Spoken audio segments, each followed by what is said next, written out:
Mr Chair, I just want to go back to something that the Honourable Leanne Dalziel brought up last night. She brought up the fact that she had a taxi driver and he pointed out something to her.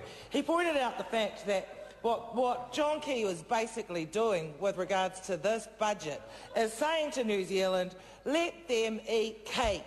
They can't afford bread, but let them eat cake.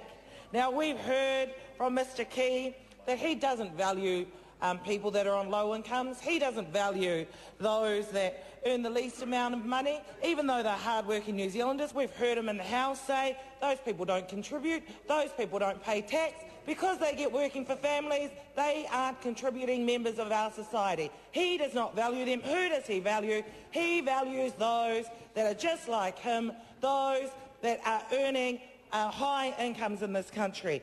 Now, when we look at money traders, when we look at what these tax cuts mean for New Zealand, what we see is that us, as backbench new MPs, will be getting an extra $120 a fortnight. Now, quite frankly, when I watched TV last night and I saw the struggling family on Tangata Pasifika trying to raise 4 kids and feed them with $80 a week, feed a family of 6 on $80 a week, I feel embarrassed by the fact that our New Zealand government has just given us a tax cut of $120 a fortnight. Now, Mr David Bennett over there, he's screaming out because he thinks he deserves an extra $120 a fortnight, and he's saying those people that feed their family of 6 on $80 a week, who cares about them? Mr Bennett's saying, who cares about them? It's all about him and making sure that he's got an extra $120 a fortnight in his pocket. Now, us on this side of the House, we're actually about fairness. And we don't agree with what this government has done with regards to tax. We don't agree with the fact that the only people that will profit from these tax cuts are the people on high incomes. And we've had to sit here and listen to that side of the House, listen to Mr Key say that it's all about rebalancing the economy. Well, actually, there's no balance in this because it's all in the favour of the people that already have money. And all it's doing is making a bigger divide between the people in New Zealand, the haves and the have-nots. And there goes Mr Quinn again, shooting off, yelling out very loudly. He doesn't care about the poor people. He doesn't care about those families like that family of 6 that are struggling to feed their family, the family that feeds their family on $80 a week. He doesn't care, Mr Quinn. He just wants to make sure that his wallet is better lined. Now, we've been told by Mr Key, and it's gone through the media over and over again, that we should not be envious. We should not be envious of those that receive the high tax cuts from this budget.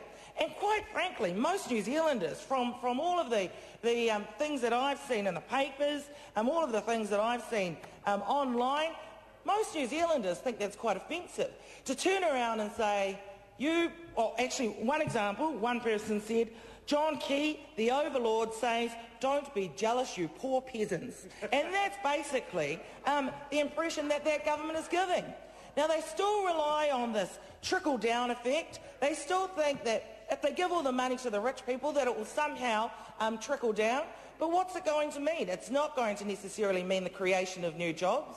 All it's going to mean is that millionaire that's already getting a lot of money can go on an even more expensive holiday than what he would have done otherwise.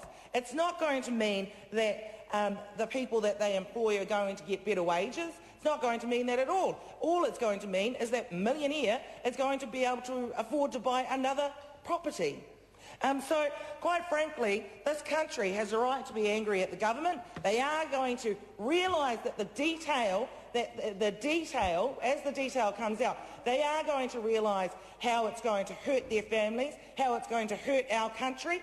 In the meantime, this government will probably have a 2 to 3 day honeymoon period over this budget, but it will not last. It will not last because alongside the tax cuts, they will realise the cuts to ECE are going to affect them. Right. They will realise that the increases in GST are going to affect them. They will realise that the increases in inflation are going to affect them. And very quickly, they will realise the fact that actually these tax cuts mean nothing. I get absolutely nothing extra in my pocket. And in fact, I'm going to be paying more. Thank you, Mr. Chair.